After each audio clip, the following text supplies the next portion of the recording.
the fate. This is the way. Truth is, I am Iron Man. Tells me when you'll relentless.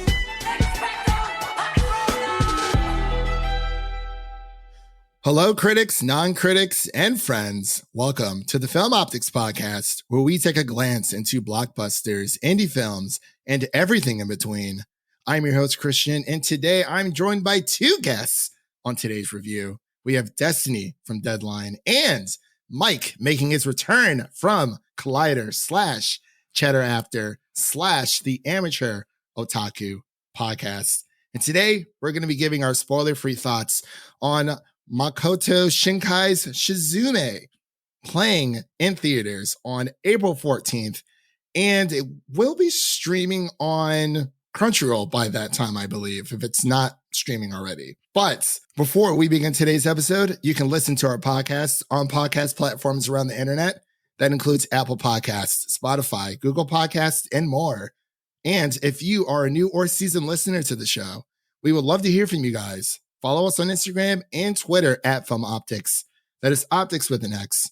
Or you can email us at filmoptix@gmail.com for any movie-related questions. So, with Destiny, this is her first time on the show. Welcome to the show. Very excited to have you here today. Yes, hajime mashite, Destiny des. Hi, nice to meet you. Dozo yoroshiku. Just got to use my little Japanese in here. But basically, I said hi. How are you? Nice to meet you.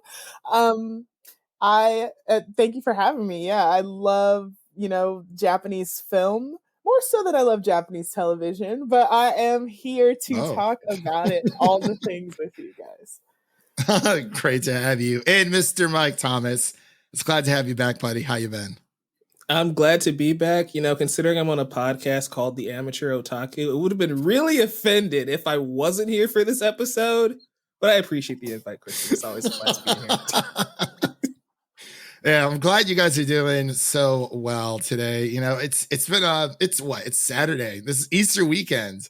It kind of flew over my head there for a second because my parents were like, "What are you doing for Easter weekend?" And I was like, I don't know, watching Titans, the final episodes, something. I don't know. You can at least watch something better. Well, I am going to catch up on My Hero Academia, of course, and I have a few other screening stuff, Love and Death as well. I have a lot. I just got done with my Evil Dead Rise, my road to Evil Dead Rise, because I've never seen any of the Evil Dead movies, and that was a lot of fun. The remake, Father, Son, the Holy Spirit, all that stuff. It was a bit much. Usually when it comes to horror, I stray away from the demonic side of horror, but it's Sam Raimi. I'll give him a pass altogether. But the remake was very good, I feel like, yeah. Yeah, I was going to say, Easter and Rising goes together. So I think you did it. I think you nailed the thing. You were definitely more holy than me because I have not watched any Jesus or Easter related things at all. Nothing with Rise in the title.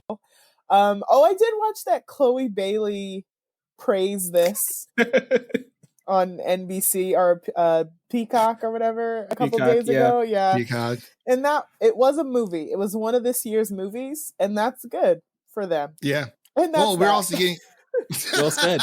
Well said. That's my review. It's one of this year's movies. It's a movie that came out in 2020. Watch Chloe Bailey and Swarm. There you go. Oh, Swarm. Yes. But anyway. Well, Prince of Egypt coming out in 4K soon. Mm-hmm. Very excited for that. I pre-ordered. I was like, I have to. 100%. It's one of my favorite animated movies. But with all that said, I wanted to ask you guys, how's your week been and what have you guys been watching? So let's go to Destiny first and then we'll go to Mike. Yeah, I've been watching so much. Emmys are on their way, but the things that I want to highlight, I've been watching Shrinking on Apple TV. Delicious, delectable, delightful. It's from Ted Lasso alumni Brett Goldstein and Bill Lawrence. It's also created by Jason Segel, who also stars, and it's about this man who loses his wife prior to the show, and he's a therapist, so he's unraveling still processing the loss of his wife while annoying his coworkers in the process. It's just a really fun show. And then in terms of movies, the last movie I watched actually was an anime. I watched it yesterday. Tubi came in clutch. It was called The Napping Princess. And it's a Japanese anime film about this girl who dreams, but her dreams come to life too. Like the two worlds collide. It was kind of confusing. So maybe don't watch this one. But the point that I'm trying to make is that it's in theme because I'm going through the Japanese Film Academy and like what has won in the last like 15 years. And that film was nominated, didn't win because a lot of the winners aren't available on streaming. So I was like, oh, well, let me watch some of these nominees that are. And so that's Napping Princess. And Paint was the last movie I watched, but we won't get into that. That was also one of this year's movies starring Owen Wilson. Anyway, that's it. That's what I've been up to. Fair enough. Mr. Mike Thomas, what have you been watching? What do you want to highlight here for all of our listeners out there? This week, it's catching up on Superman and Lois. We're in season 3 of that show. It's really good. So definitely recommend checking it out. Tyler Hoechlin as Clark Kent is just fantastic. It's one of my favorite versions of Superman. So I think a lot of people should check it out. They'd really enjoy it. Not going to dive into spoilers because this is the 3rd season, but Lex Luthor shows up for the first time and it gets pretty crazy. Then we have Ted Lasso, of course, in its final season. I love that show so much. I can't believe it's ending. I can watch 20 more seasons of Ted Lasso. So definitely in my top 5 already of this year, right next to The Last of Us. And then we go to the anime side where Demon Slayer comes back tomorrow. For those of you who are listening, it's already out by the time you're listening to this.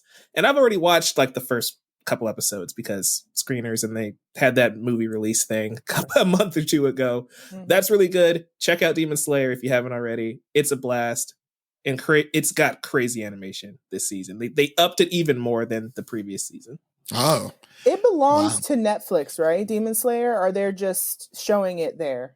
Demon Slayer is on their 3rd arc because they technically don't go by seasons, and those are exclusively on Crunchyroll. The first season of Demon Slayer is on Netflix. Netflix has this thing where they have like the first season of like 1 million shows, but if you didn't pay attention, there's other seasons to those shows on Crunchyroll. So that's something to be aware of. I didn't know that about Demon Slayer because that's where I did watch it and I fell off. But a great example of that is Cells at Work, which was on Netflix for a really long time. And I was like, where's season 2? I keep hearing there's a season 2. And then lo and behold, it was on Crunchyroll. And I was like, oh, okay. Yeah. And then I just learned Funimation doesn't exist anymore. It's Crunchyroll. So it's just Crunchyroll, guys. I didn't know Crunchyroll. That. Sony ate them up. Sony said, nom, nom, nom, nom, nom, nom, nom, and then ate them both.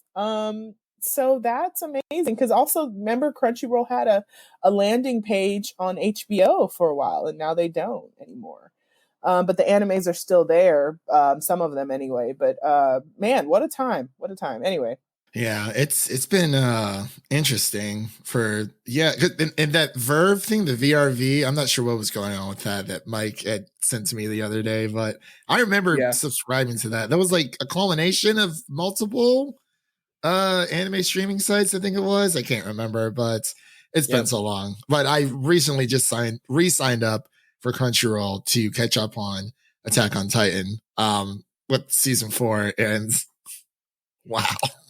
That's all I had to say. I'm like, my heart is broken, but I'm going to finish it out. It's probably I am a dub sub person. I'm sorry. I do watch anime in subs, but if the option's there and if this dubbed is good, I'll just put it on altogether. I mean, that's what I do with My Hero Academia, all that stuff. So. But obviously, Suzume was fantastic subs. It really just brought that all to life. But outside of Attack on Titan, my whole Evil Dead Rise, thing that rode to that was interesting. Outside of that, that was pretty much the only thing I've really been watching outside of like Mario Brothers movie. I saw Air, which was awesome. Absolutely love that movie. It's probably my favorite film of the year thus far. And yeah, you know, it's been crazy. I got to watch so much TV. Like I need to catch up for the Emmys. I got Shadow and Bone, season 2 at least for that. And there's so much. I got to finish the dumpster fire that is Titans season 4. Just watch Beef instead. Like I gotta watch that too. I gotta watch that too. So good. I hear it's very good. Delicious. So good. So good. Unlike anything I've ever seen before. Really? It's different. It's so when you watch it, you'll understand. Mike, have you started watching it yet yourself? I'm 1 episode in, yeah. Yeah. It's just different. Yeah. It's from A24, right? Yeah, it's an A24 Netflix joint. Oh gosh. Yeah. You're gonna spend your weekend watching Titans. I just want to remind you that. It's only 5 episodes. I'm just trying to get through it so I can just have it behind me. I gotta know what happens. But no, it depends. I might start Beef instead because I don't have too much going on this weekend outside of that. But with all of that housekeeping out of the way, as I mentioned before, we are going to be covering Suzume. That is going to be our spoiler-free review, so you guys don't have to worry about us giving away any plot details for the movie, so you guys can listen to this at your leisure. And without further delay, we'll be right back after this introduction to Suzume.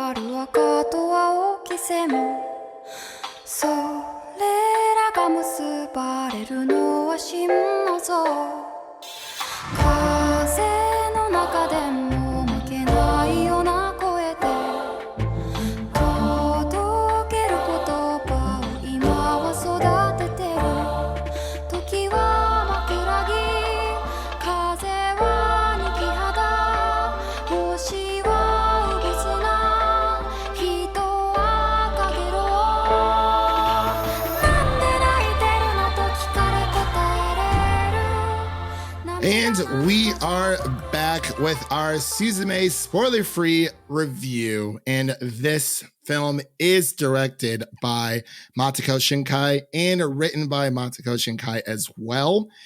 And stars Eri Fukatsu, Hokuto Matsumura, and Nanoka Hara. There we go. I got through it.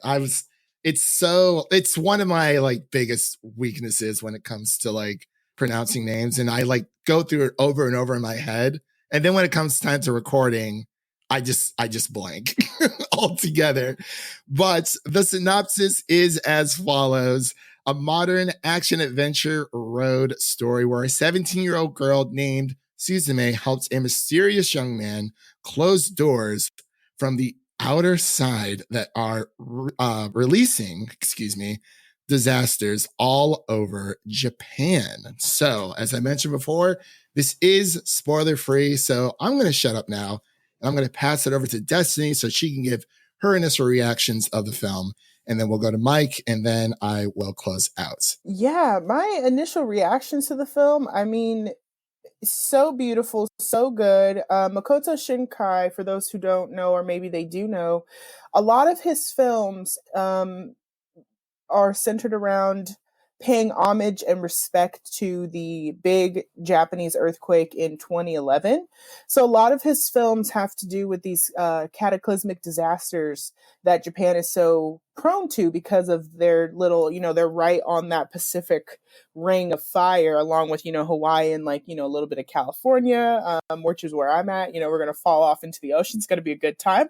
But, a lot of his films are centered around that. And then he tells these intimate human stories within this giant catastrophe that's already happening. And so with Suzume, I thought it was just really cool and a little bit more grounded than his other films like Your Name or Weathering with You, because you have this girl who's headstrong, she's fierce.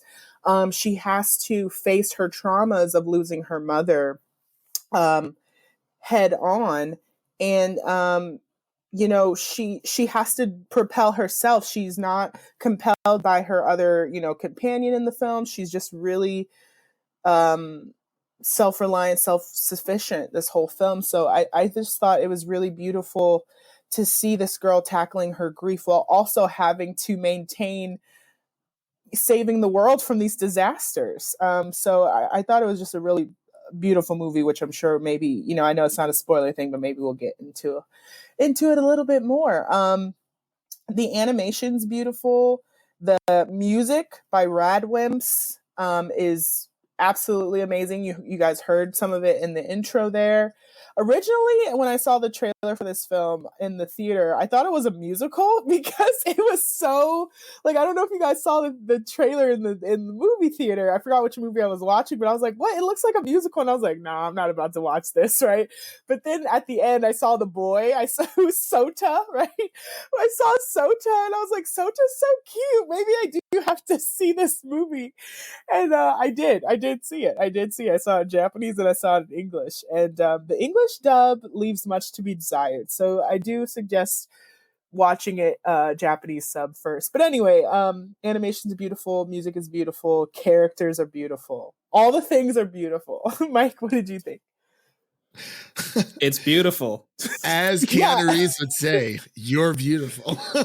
No, he said breathtaking. He said, you're all breathtaking. Yeah, no, James Blunt, you know, James Blunt, you're beautiful, right? It's the whole Oh, yeah. movie. Oh, gosh, that song. Yeah, I mean, 100%. Like this, I agree with everything Destiny said. The score is great. The story, it's interesting because as it starts, I wasn't as engaged as I was at the beginning of Whether With You or Your Name, right? But I found that, 20 minutes into this movie, I ended up being more invested in these characters than I was in the previous 2 movies that he's released, which I thought was kind of interesting how it was a slow build, at least for me, to getting attached to Suzume and her chair, which I think is hilarious.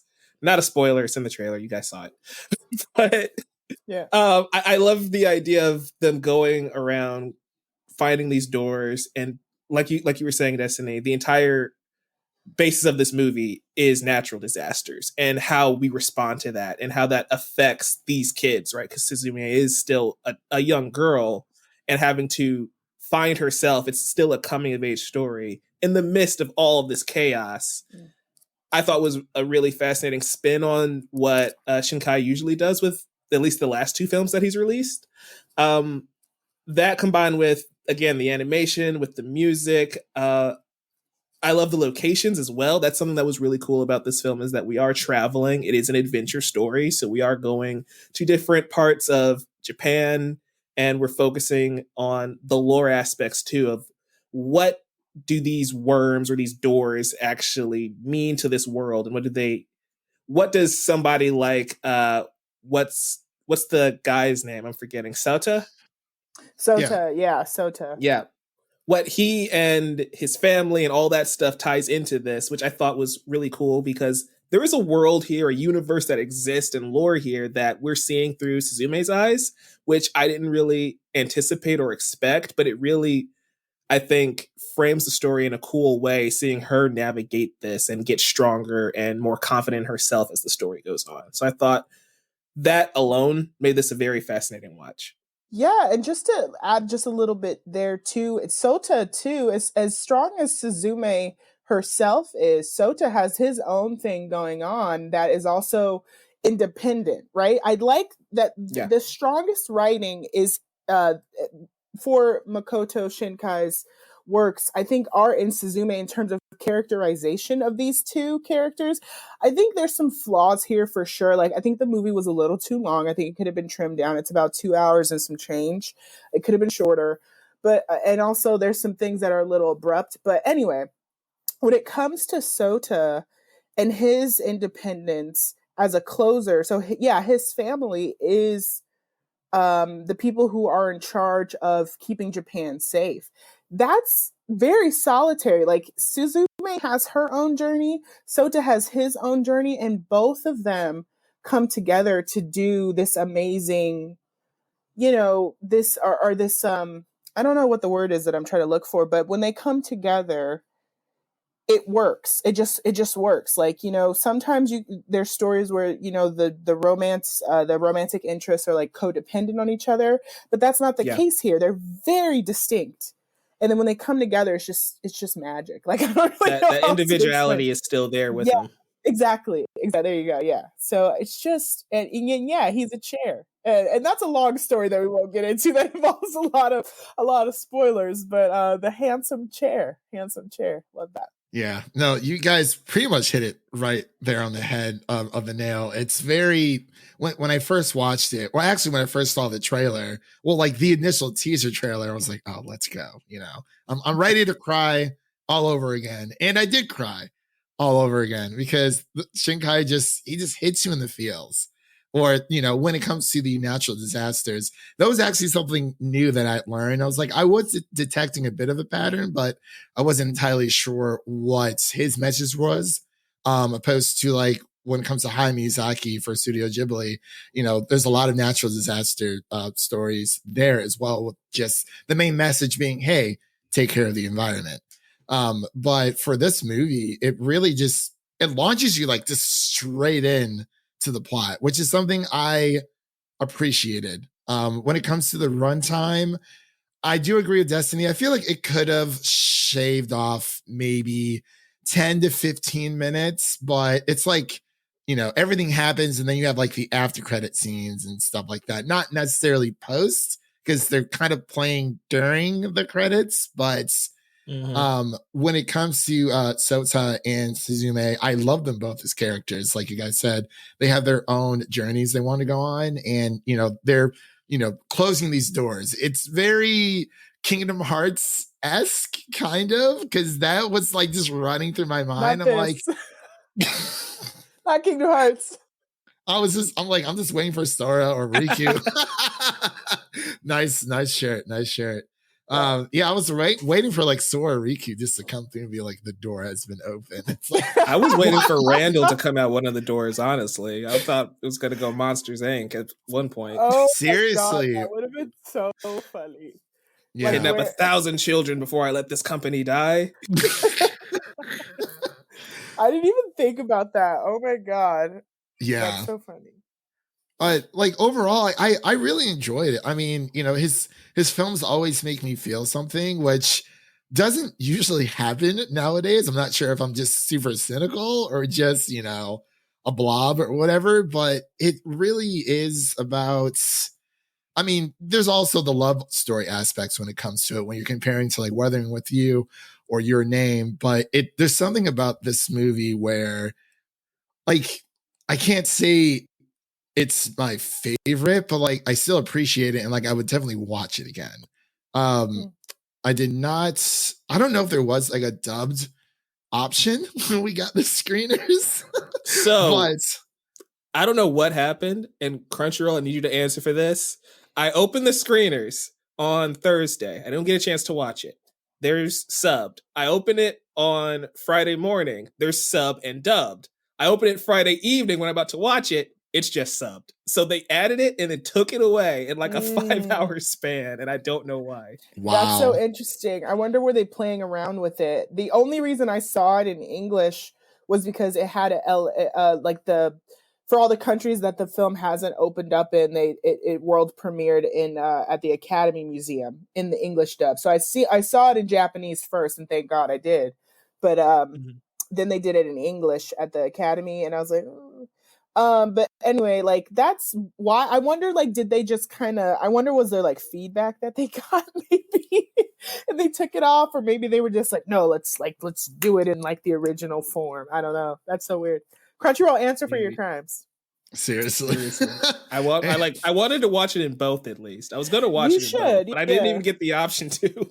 That's so crazy. I would love to do that as well, because it's like, it's beautifully animated. When it comes to that portion usually sinks into the background for me when it's like, okay, you know, this is Shinkai, you know, he does a great job. You know, their animation team does a phenomenal job. So all of that kind of just like sinks to the background. And obviously when it came to the story, it really, it kind of just broke my heart. You know, when you have Suzume, who lost her mother, she's stuck with her aunt, and, you know, they have their own complicated relationship. And then we have Sota, you know, who's introduced in the story pretty much from the get-go. You know, that nice little scene where she's like biking up the hill and he's like, hey, have you seen any doors around here? I was like, no. but we see a lot of, you know, there are a lot of locations in Japan where, you know, the school that was shut down, or the Ferris wheel, or the amusement park that was shut down due to natural disasters. And they're just like, yeah, we just didn't rebuild altogether. And it's like, I mean, I think that says something, where it's like something that's special to people, where it's like, hey, you know, we loved it, you know, while we had it, but, you know, it was shut down due to natural disasters, and people are kind of just like afraid to go back. And that's when it turns into like ruins, and unfortunately sometimes graveyards for some people. But yeah, it was, I really did enjoy it. I want to watch the English. I don't know if it's there or not, but I did love the Japanese subs. You know, obviously it's very authentic, and it hits you like 100%. Yeah. One thing I really loved was the relationship between Sota and Suzume, which is very different from the two leads we had in Your Name and Weathering with You. Yes. And I thought that was the highlight for me. Not only because Sota is essentially just a jiu-jitsu sorcerer in this movie. That's really what he is, you know? Yeah. But I love that their friendship, their companionship isn't necessarily romantic in nature compared to some of the other stories that we've gotten. I think that again just aids in their independency throughout the film, which made it more fascinating because they both have their own agency, like Destiny was saying a few minutes ago.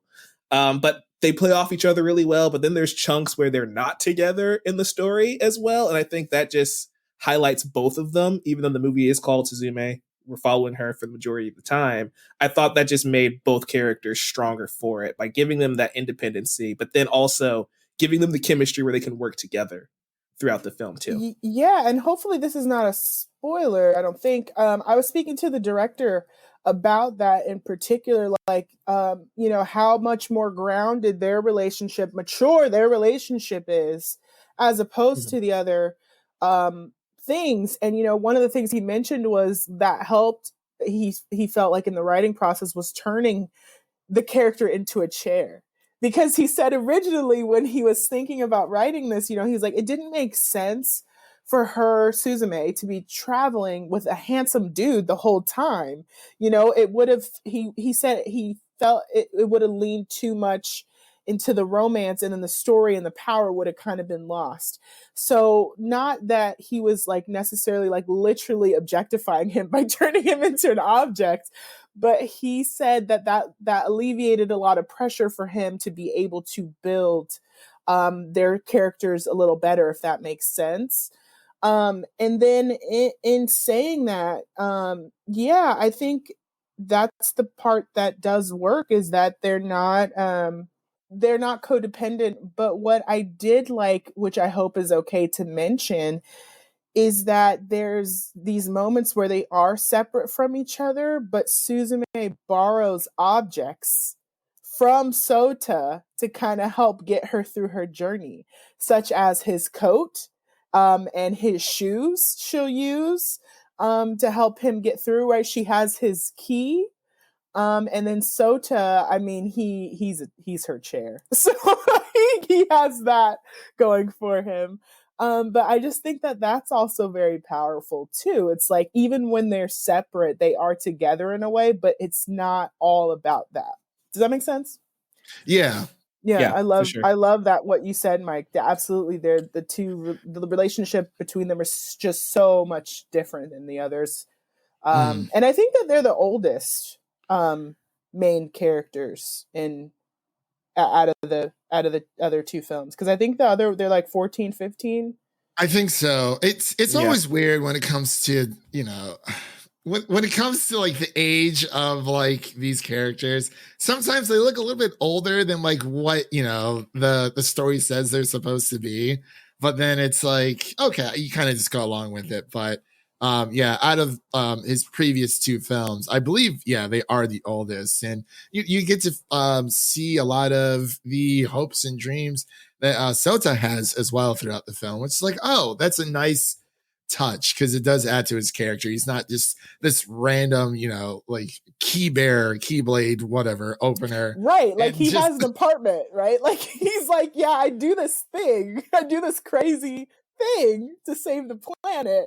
But also I live in Tokyo in a flat, like above our He's got his own friends, his own family. And, like he's a 3-dimensional character. And I think that is what was one of the highlights for me when that happens. Yeah, he's not just there just to, push the story forward. It's like, oh, he has depth. He has hopes. He has dreams. He has family that he comes across within the film or that you see within the film altogether. But I wanted to just ask you guys, was there anything else you guys wanted to mention before we get into our final thoughts and our ratings for this film? There is a mischievous character named Daijin, and I won't get too far into what he's about, but Daijin is a cat that is very irritating, and I do wonder what people will think about him, but I still, having seen this movie 3 times, it's like my most watched movie of the year on accident, and I will watch it again. But I wonder how people will come away from him, and I wonder, did he need to exist? And I think he did need to exist, I think is what I've come down to, but I would be interested in hearing your thoughts on Daijin, if you can, without giving spoilers. I don't know why I'm so irritated by this character. I mean, like, annoying as heck. He is like, there's this scene towards the end of the film where Suzume just gets upset, and I felt that in my bones, and I was just like, this can't go on. This like without spoilers, you know what I mean? Like I just cannot. He's probably, anyway. I don't like him.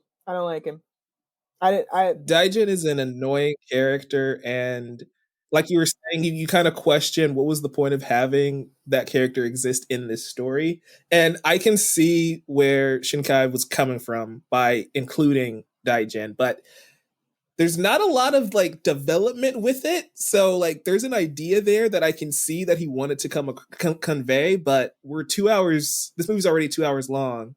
And I feel like Daijin probably need another 6 minutes of exposition or explanation of what this character is and why they're important to this story, because I've only watched it once the day before we were recording this. So my takeaway is I don't know where we were going with Daijin, because there's moments, and I'm dancing around it, but there's moments where it feels like we were doing something and then we didn't commit to it. And so I'm just kind of like, okay, I don't know what the point of the cat was. Daijin is a Eldian devil. I did not like him whatsoever. Yes. And well, it's not that I didn't like him. I was confused about his role as well as other characters that appear later on in the film, because I thought Daijin was going one way and then it seems like he went the other. But I'm not a cat person altogether, but I guess if you were that's what it was. It's a cat.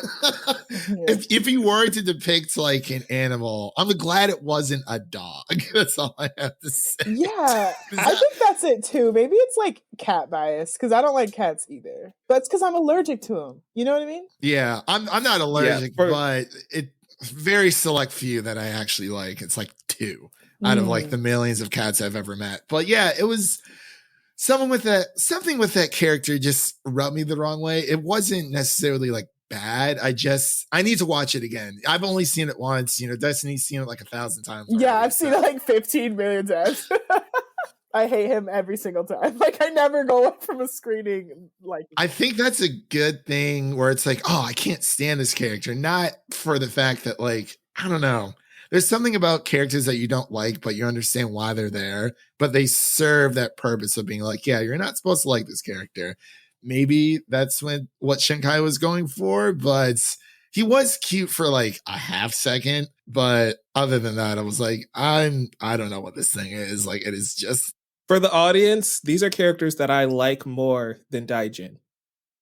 Mineta, Sakura, Flock, and Gabby. That should tell you all you need to know. Not Sakura, okay. Gabi. Oh yeah, that's right. I was watching the English dub of Attack on Titan, and they say Gabi instead of Gabby. I was like, oh no, Gabi. Yeah, they speak so. Because I was like, that's an odd name, and then I was talking to Mike about it. He's like, oh, Gabby. I'm like, that's it. that's what they're trying to say, but I guess it's just the way that she pronounces her name.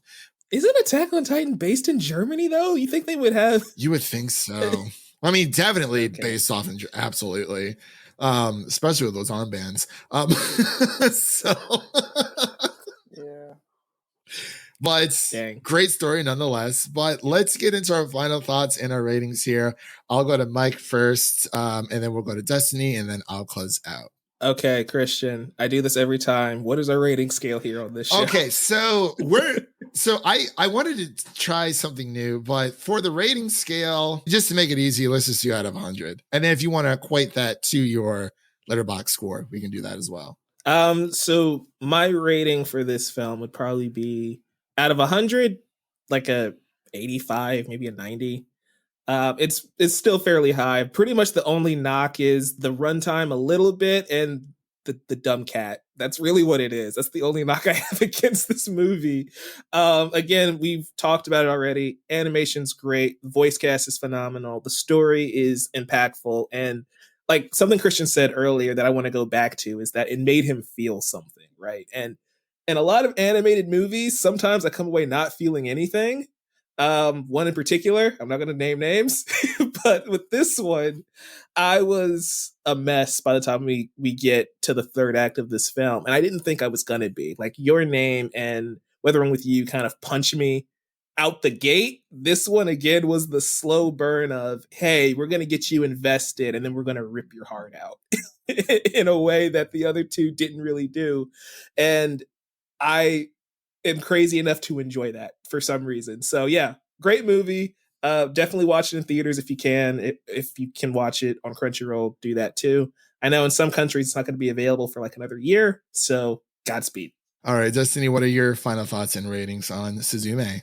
My thoughts on Suzume so far, it's one of the better movies I've seen this year. I think I would agree with Mike. I would give it probably 80, 85. I give it a solid B, I think, because yes, the runtime, the cat didn't really sell anything for me. And I think you lose some things towards the end. I feel like there's a little bit of a sticking the complete landing issue that I have. That is all spoilers, so I can't talk about it at the moment, but yeah, 80 sounds good. My final thoughts on the film would be the voice acting from Nanoka Hara and Hokuto Matsumura was so good. Like I really love the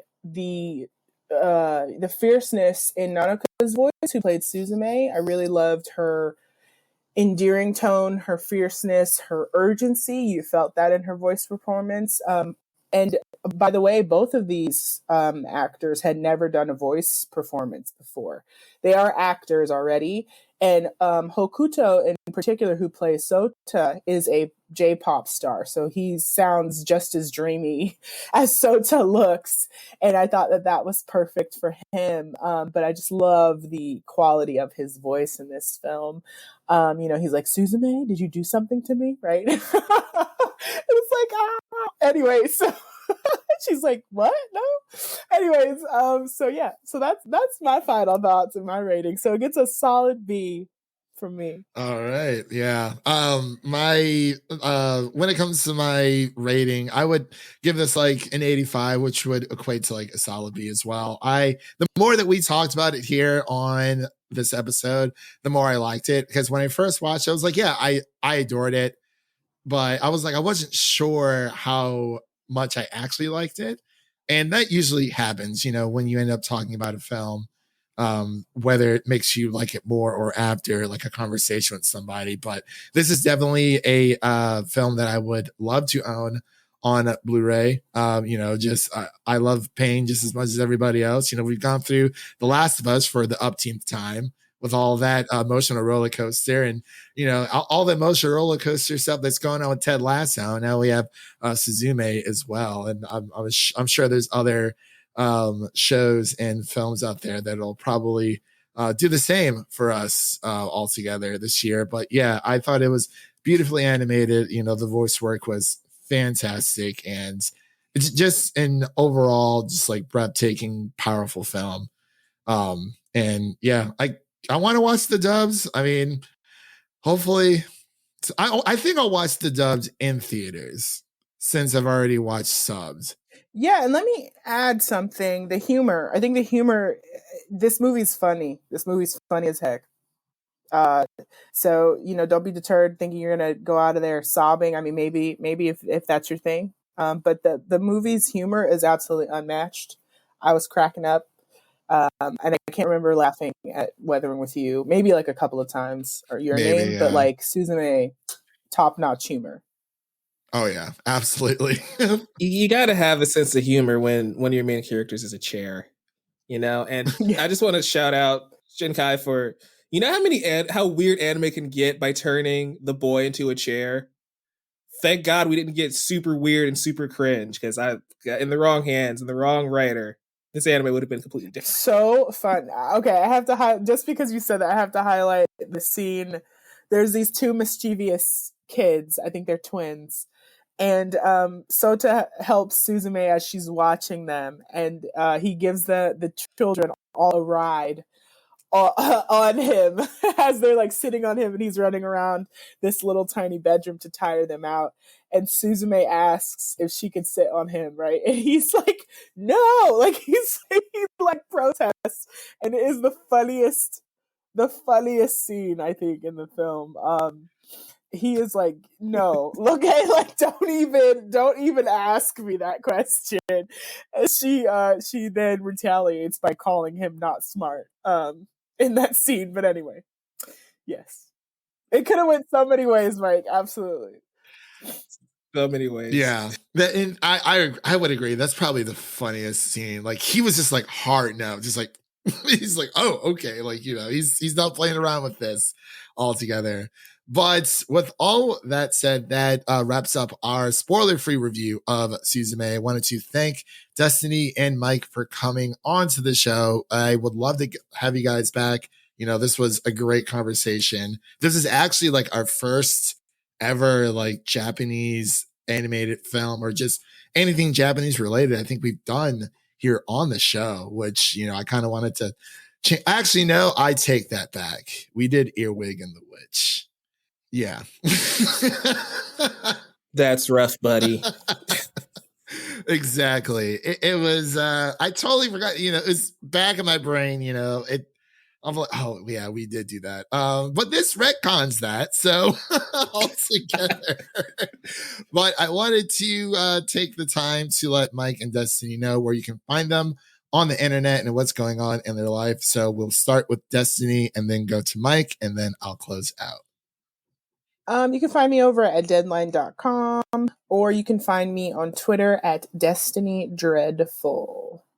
And you can find me at Novice Cinephile on YouTube, Twitter, Instagram is The Novice Cinephile, and of course on the Chatter After and the Amateur Otaku podcast, and my written stuff. If you don't like my voice, go to collider.com. That tends to happen a lot. Oh, Mike, don't say that. Don't say that. We love your voice. We love your voice. But yeah, with all that said, that is a wrap on today's episode. If you like what you heard on today's episode, please subscribe to our podcast on your favorite podcast platform of choice. Make sure to follow us on Twitter and Instagram at Film Optix. Again, that is Optix with an X. And make sure to always share an episode of our podcast with a friend, whether it be your mother, your brother, or your significant other. Make sure to share an episode of the Film Optix podcast with a movie lover in need. And now let's take a quick sneak peek at what's coming up next on the show. We're going to be covering Mandalorian Season 3 all the way through. We did episode 1 a while ago, but with all the movies coming out, it was really hard to balance that and do a weekly review on Mandalorian. Sorry, not as special as The Last of Us, but we're definitely going to be covering the rest of season 3 for you guys. We're also going to be covering Evil Dead Rise, that film coming up, as well as Renfield, and we're going to be covering Love and Death, which is a limited series on HBO Max starring Jesse Plemons and Elizabeth Olsen. So I'm very excited to dive into that. I believe the first 3 episodes are going to be hitting HBO Max on its release day. I think it's April 27, something of that nature. But really quick, what you can listen to out right now, you can listen to our Super Mario Brothers review, as well as our Air review and our Dungeons and Dragons Honor Among Thieves review. And again, thank you all for listening. And remember, if you enjoy the show, leave us a 5-star rating and review on Apple Podcasts and Spotify, and follow us on Twitter and Instagram to stay in the know. I'm Christian, and that was Destiny and Mike signing off. We'll see you guys in the next one.